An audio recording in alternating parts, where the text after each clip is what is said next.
जब खुशी देने का वक्त था तब तो सितम ढाया आपने, अब बाहर आई है तो कांटे दिखते हैं आपको। महोदय नहीं, मैंने आप 1 घंटे का समय दीजिए। यह जो तुम्हारी शक करने की आदत है, यह जो तुम्हारी शक करने की आदत है, इसे छोड़ना पड़ेगा। मुझ पर एतबार का तार जोड़ना पड़ेगा। रिश्ता विश्वास पर चलता है, भ्रम का पर्दा खोलना पड़ेगा। यह मैं कहना चाहता हूं महोदय।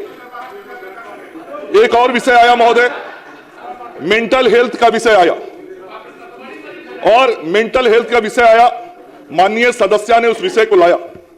निश्चित रूप से किसी भी राज्य के लिए मेंटल हेल्थ एक बहुत ही महत्वपूर्ण विषय है, और आदरणीय नीतीश कुमार जी के राज में, उनके नेतृत्व में आज मैं कह सकता हूं कि बिहार के कोइलवर में मेंटल हेल्थ का जो हॉस्पिटल बना है वह राष्ट्र स्तरीय अस्पताल है।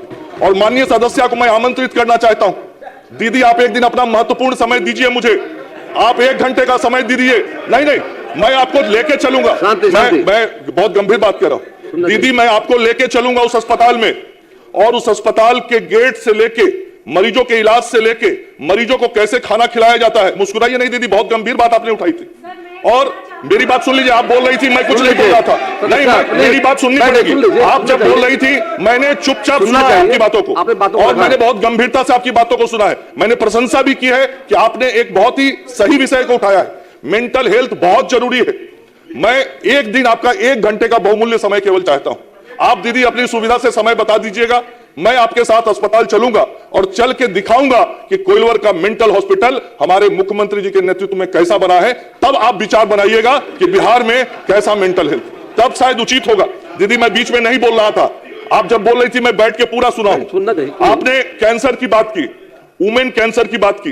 दीदी मैं बताना चाहता हूं आपको, बिहार इकलौता राज्य है पूरे देश में जो महिलाओं को सर्वाइकल कैंसर से बचाने के लिए मुफ्त में HPV वैक्सीन देता है। यह करने वाला बिहार इकलौता राज्य है। और कैंसर के संदर्भ में कितना काम हुआ है उसकी संक्षिप्त जानकारी मैंने बजट भाषण में दी है, उसको मैं दोहराऊंगा नहीं, उसको आप पढ़ लीजिएगा दीदी। आपने JEE और AES की बात की, एक दिन और समय दीजिए, 1 घंटा मेरे साथ। आप मुजफ्फरपुर चलिए, मुजफ्फरपुर SKMCH में, यहां जो माननीय सदस्य मुजफ्फरपुर जिले के होंगे उन लोगों ने उस अस्पताल को देखा है। विश्व स्तरीय वो अस्पताल मैंने बनवाया है, मुख्यमंत्री जी के लीडरशिप में मुख्यमंत्री जी ने शिलान्यास किया था। और वो 100 बेड का अस्पताल है दीदी, पूरे देश में 100 बेड का पीकू हॉस्पिटल कहीं नहीं है मुजफ्फरपुर को छोड़ के। ये भी आपको बताना चाहता हूं। आपको हमको सबको एक बिहारी होने के नाते गर्व करना चाहिए कि हम उस बिहार विधानसभा के सदन के सदस्य हैं जिस राज्य के अंदर 100 बेड का वर्ल्ड क्लास पीकू हॉस्पिटल है, जो देश में कहीं नहीं है दीदी। और एक दिन आप जरूर चलिए मेरे साथ, पूरा फैसिलिटी दिखाऊंगा।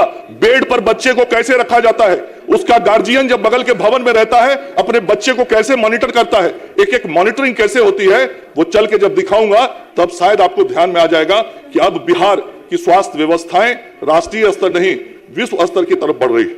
दीदी आपके लिए भी थोड़ा 4 लाइन मैंने लिखा है, मैंने बैठे बैठे लिखा, क्योंकि मुझे मालूम नहीं था कि आप ये बात बोलिएगा, लेकिन आपने जब बोला तो मैंने भी 4 लाइन लिख लिया।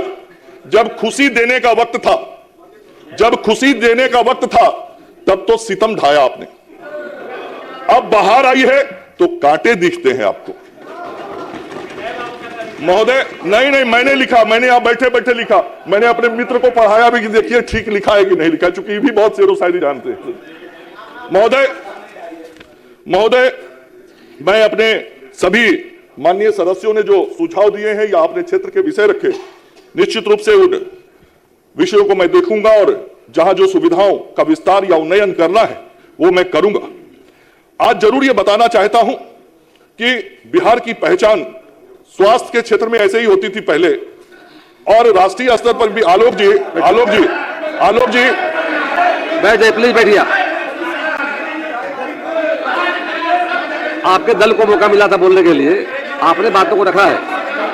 आपके प्राइवेट अस्पतालों के दलालों के गरीबों को फंसाकर अपने बिहार के गरीबों के माननीय मंत्री ए आलोक जी, ओ आलोक जी भाषण देना है। ओ आलोक जी, भाषण सुनिएगा क्या कि बात सुनिएगा? भाषण हम देने लगेंगे तो बहुत तिड़तिड़ी लगेगा, सदन छोड़कर चल जाइएगा। फिर देखिए अभी हम तथ्यात्मक बात कर रहे हैं, सदन छोड़ के भाग जाना पड़ेगा। आलोक जी कह रहा हूँ सदन छोड़ के भागना पड़ेगा, दूसरा कुछ नहीं बचे। मैं बहुत प्रेम से स्वास्थ्य विभाग की आलोक जी, ठीक है, देखिए अरे भाई आप आलोक जी को आपको मैं समझ रहा हूँ, आपको नेता प्रतिपक्ष बनने का थोड़ा शौक हो गया, घसक रहे हैं धीरे धीरे उधर। नहीं, आप नेता प्रतिपक्ष बनना चाहते हैं, मेरी शुभकामना है। देखिए भाग गए ना, सदन छोड़ के भाग गए ना। अरे सुनने का भी हिम्मत नहीं, इतना आप कमजोर होंगे मैंने सोचा नहीं था। आप इतना कमजोर होंगे मैंने नहीं सोचा था। देखिए महोदय भाग गए लोग सदन से, चूंकि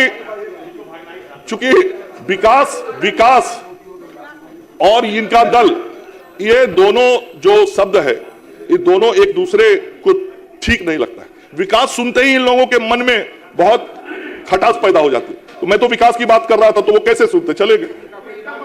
हाँ, लेकिन हमारे गार्जियन कर विजेंद्र बाबू, इन लोगों का कोई ट्रीटमेंट नहीं है, जनता ही ट्रीटमेंट कर देती है।